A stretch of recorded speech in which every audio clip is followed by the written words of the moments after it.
Before we begin, thanks for being here. If you enjoy watching massive logging trucks, powerful heavy equipment, and incredible machines at work, don't forget to like this video and subscribe for more. Your support really means a lot, and it helps me bring you even more amazing videos. Now, let's get started.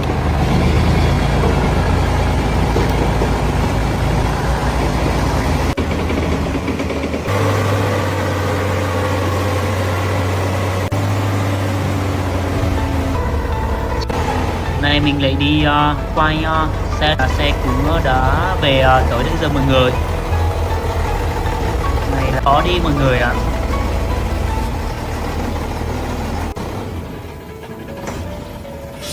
Hai xe nhưng mà xe này lại lên để kéo xe đâu kia mọi người nhé.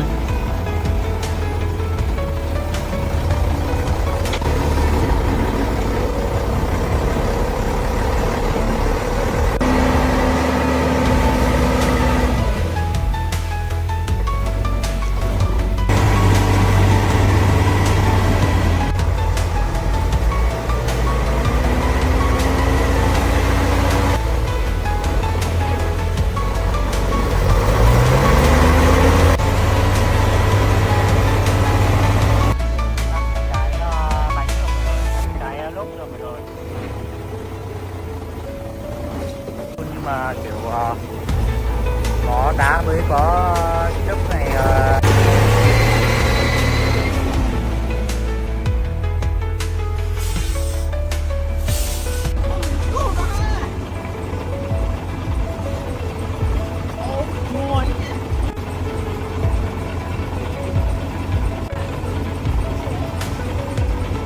đường rất là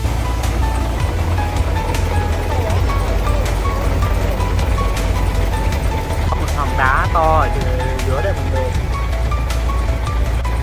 cả cái cầu sâu ấy.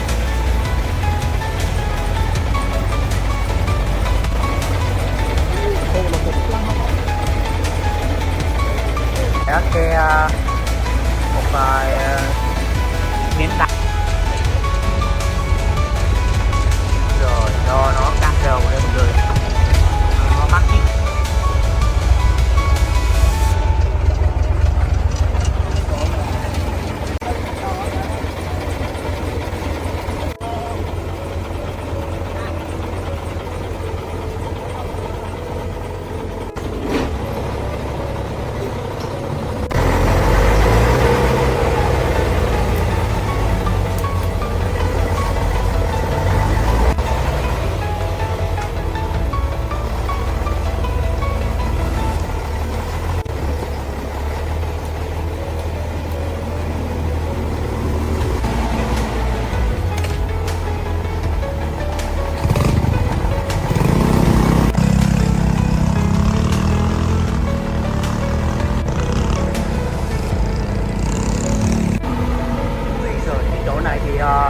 Rất là nguy hiểm luôn mọi người,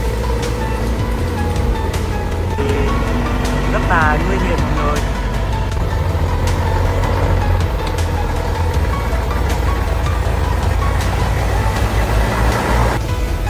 Giờ sẽ qua lại với xe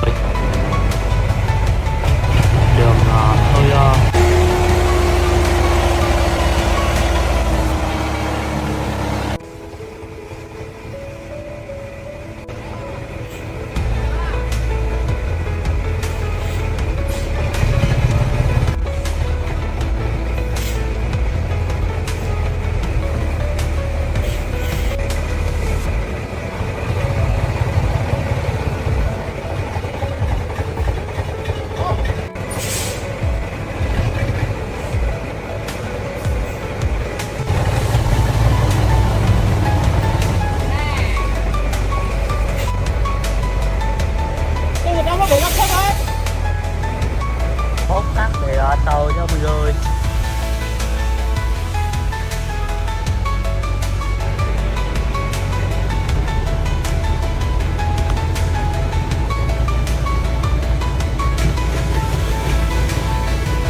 Cái đoạn này thì rất là trời mưa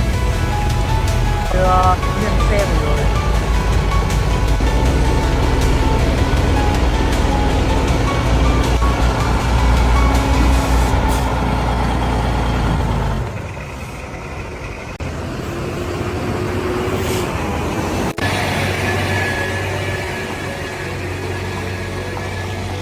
Đang đi qua đường xe vừa rồi kia lên để kẹt trắng, xe không thể ra được cái chỗ này mọi người.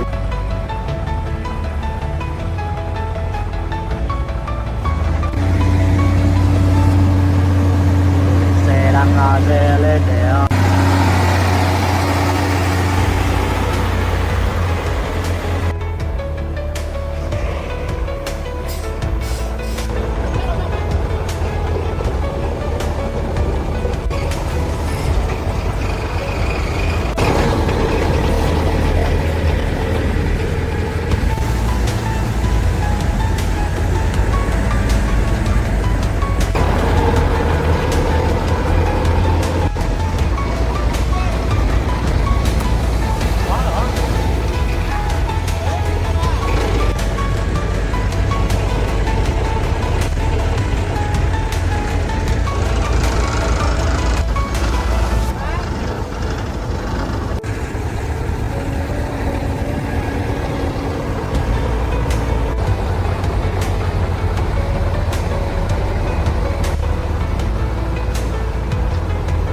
trời chiều lên đó mọi người.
Giờ là 2 mới ra được mọi người.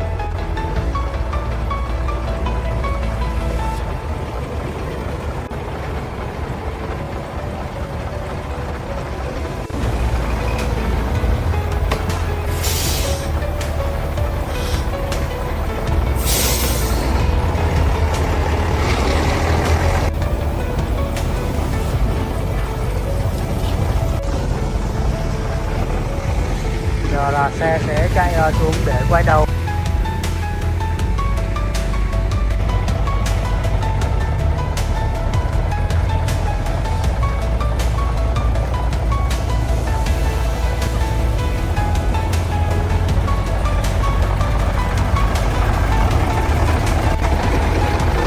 Rất là sâu được mọi người, bên này á vừa mới có mới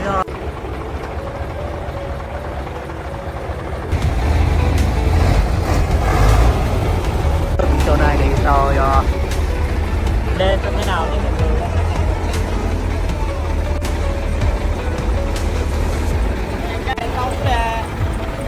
Chắc là cần kho cái thuốc kho ấy tôi kho ở đây để có lúc chín.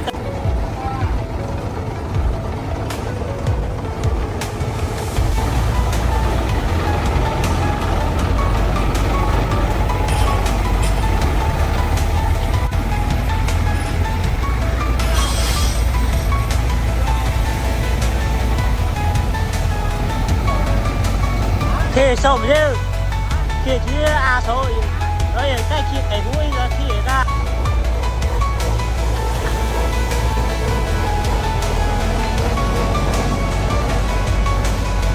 trời trời rất là mưa mọi người ạ.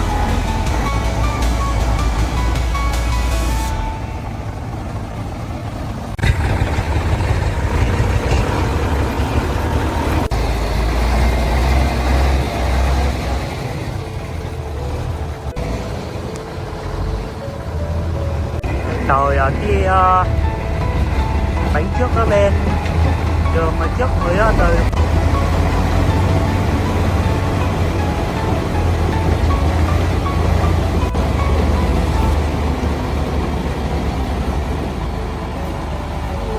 Lên luôn kìa.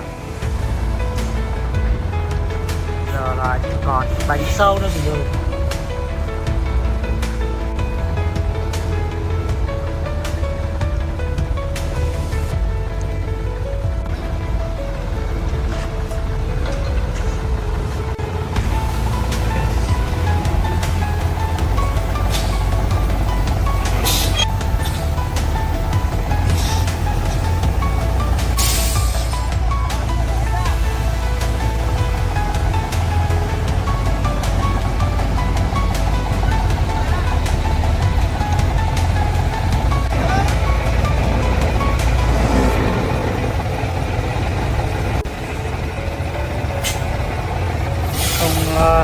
Chưa có ra đưa được rồi.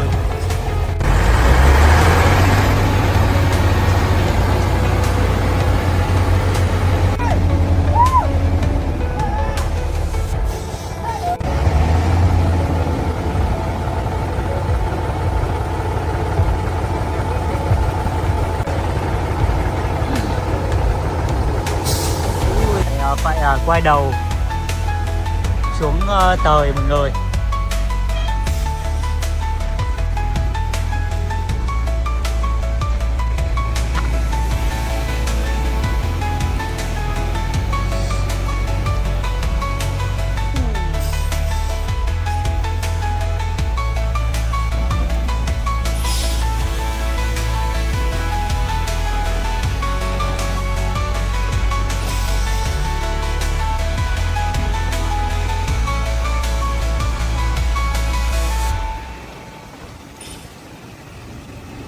Là rất là khó mọi người, rất là nguy hiểm mọi người ạ.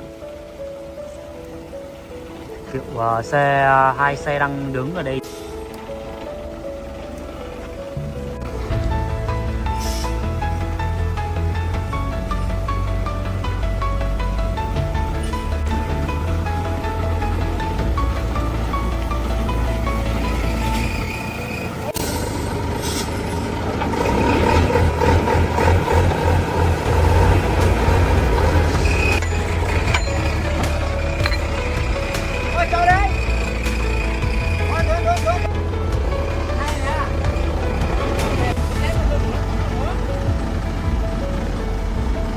Giờ lại tời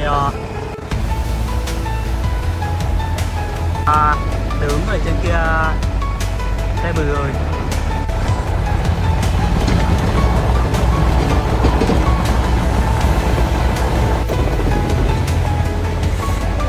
Xe rất là nghiêng.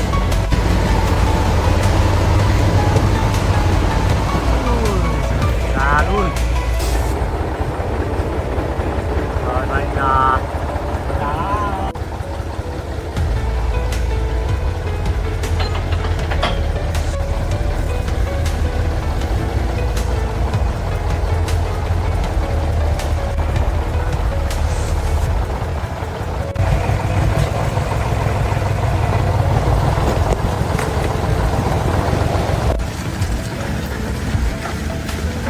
kết thúc video tại đây nhé mọi người.